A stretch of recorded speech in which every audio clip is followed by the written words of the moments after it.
Sure. Wow, that was another incredible game. Had a really rough start today, and I think our guys showed what they've done all year is just kept grinding and just played with a lot of heart, a lot of hustle, a lot of grit, a lot of toughness. We stuck together all day. We talked about it a bunch at halftime, just keep grinding away and chip away, and we did a nice job of that throughout the course of the game. Going to give Hutchie a ton of credit for the first half. He bailed us out on a ton of really good looks from Union. I'll also say that, Union, I got to give them credit. They're a fantastic group, fantastic team, well coached. Derek does a great job. Just proud of our guys for sticking with the plan, making some adjustments, and getting the job done in the end. Really excited for all of the RIT community. And we'll start with questions for the student athletes, please. If you could raise your hand. Right there. First of all, congratulations, guys. It has to feel good to win back-to-back championships. I'm sure you guys are happy. First for Drew, can you talk a little bit about your defense in front of you and how great of a job they did bouncing between looks and just, making sure you were able to see lots of quality shots that you were happy with as well? Yeah, for sure. No, our whole decor is awesome. They let up the shots that we know I can save, and when we break down, we always reset, and we're not worried about the next play. We know we're going to make stops, and especially in the first half, when they came up on us, we just stayed positive in our end and knew that the offense would take over and we'd win the game. Other questions for the student athletes? How about on Zoom, we've got Matt Budlinsky from NBC 10 News. Matt? Yeah, first off, congrats, guys. Since you guys, obviously last year with the double OT win, how did the adversity of last year's championship game kind of help in the comeback today?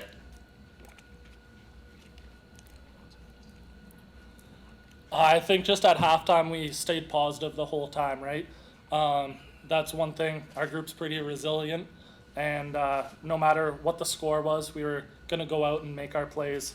And the offense played great in the second half, and they were able to bury a couple more than they scored on us. So it was awesome to see them do that. Patrick, in the front row, Gibson. Quinn, the ability for you guys to get out and transition a little bit, they stymied you there, I think, probably for the first 25 minutes or so. How important was that to kind of get going that way and maybe get a few more opportunities that way? Right, it was huge. I think RIT Lacrosse, we want to get up and down, and not being able to do that early in the game kind of hurt us a little bit. But as we got going, Hachi was getting the ball out real quick. We were able to get out and run. Pent and Andrew Powell, along with our LSMs and our other teammates, did a very good job of breaking out of the hole real quick. And we were able to push transition, score a couple goals. We have anything else, student athletes, in the front row? Yeah, just for all the guys, how does it feel to be back-to-back national champions? Go for it. To be honest, it's hard to put into words. It was hard to put into words last year. It's just as hard this year. I think being fifth-year seniors, all three of us, we saw what those seniors last year went through, that their last game going out on top, and we wanted to just do that ourselves, and it feels incredible. It's unbelievable. Yeah, no, I think it's been our goal the whole year, right? I think every team in Division III, their goal at the start of the season is to win the national championship. And like Coach said in our pregame, we didn't just come here to show up and lose it. Our goal was to win the national championship. So it's awesome to be able to do it and raise that trophy again. Yeah, it's definitely a good feeling, but a little surreal right now. Coach and a couple of our other coaches do a great job of letting us treat every game like any other. So right now it's kind of a weird feeling not going to practice Monday. Just definitely gonna have fun tonight, and then just really excited for our community, and then all the Canadians who got to come down this year with COVID. So I just get to celebrate with all our alumni and all our family and friends. It's just really exciting. In the back in the red shirt. Mike, please. Yeah, kind of building off of that, you guys all going out on top, back-to-back national champions. Just talking about legacy, how proud are you guys of the legacy that you guys are leaving, and obviously leaving this RIT program in really good hands? I don't think that comes down to us. I feel just coach does a really good job setting a good camaraderie and a good team atmosphere. And as we said before the game, like we have guys fill roles every year or every summer we hear how RIT is down and out. We lost some guys, and guys find roles and step up in big ways. And I credit the coach and Coach Wilkins. They do a great job bringing in talent and developing that talent. So for this team, I don't think it's us. I think it's just the development of the team. So I think it's in good hands. Anybody else, the student athletes? Doesn't feel that way. Gentlemen, thanks for joining us today. Congratulations on the national championship, guys. Thank you. Thank you. And we'll begin with questions for Coach Kuhn. We'll start with Patrick here in the front. Hey, Jake. Sorry, I'm leaning over here. Yeah, you're all Get good. some hardware in the Tried way. to get over it a little bit.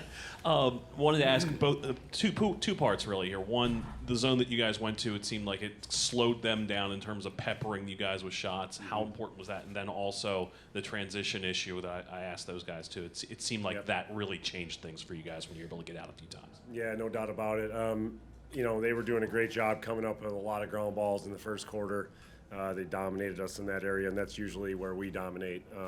So 13-4 in the ground balls in the first quarter. So it's tough to get possessions at all. They had the ball the whole time, and when you're on the field and grinding like that, guys are getting tired. So we went to the zone with confidence. We came into the game knowing that it worked for us last time that we played them this year, and we saw some flaws in their zone offenses. So we were going to try it early on, and it seemed to be working, so we just went with it, and it was better than expected, I guess.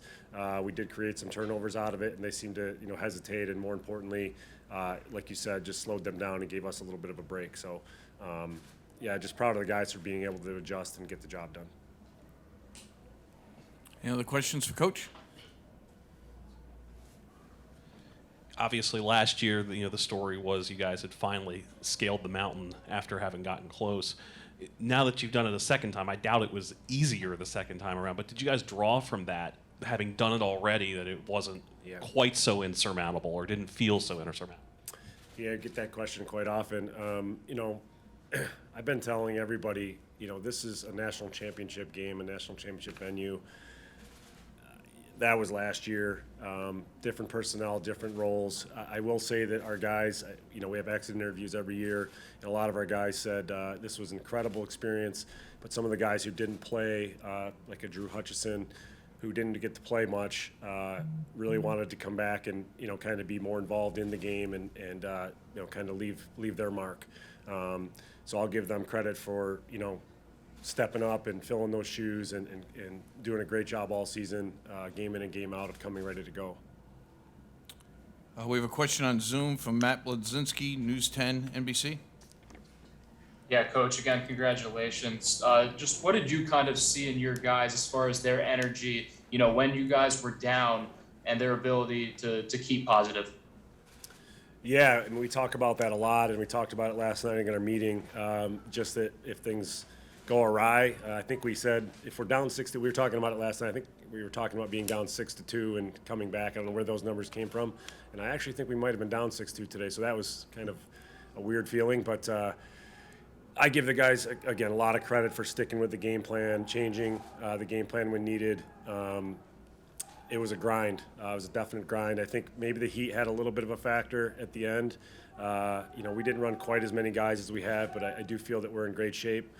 We work hard, and I think maybe they had a little bit of a it was part of the outcome. I think we handled it a little bit better. We have any other questions for Coach? In the back? We get him a mic, please. Just a message to the Rochester community for support of the team this year. Talk about the community and the surrounding area. Yeah, well, I've been in Rochester now majority of my life, so I'm a Rochesterian through and through at this point. I'm an upstate New York guy anyway, but I've lived there a long time. It's an unbelievable lacrosse community. They give us a ton of support, whether it's youth, high school, whatever, they give us a ton of support, and certainly, Jackie and our athletic department and our president right down through is giving us what we need to succeed. We feel supported, and I'm just really happy for the entire community that we can bring home a second championship. It feels great. You back front row here. Hey, Coach, congrats. Thank you. When do you think this feeling will sink in, or has it sunk in already for you? When the final bell rung there, I think it was immediate. You don't get these opportunities very often, and you better take advantage. And we talked about that a lot, that this doesn't come around every year. Don't expect it to, certainly is a goal of ours, but you need to kind of take it all in and cherish the moment. And I'm just super excited. I mean, I know we talked a little bit about the legacy piece and kind of leaving our mark as I think the 6th team ever in Division III to be back-to-back. So that's incredible to be a part of just that small group of fantastic lacrosse communities and schools. So just really excited. It didn't take long for me, let me tell you.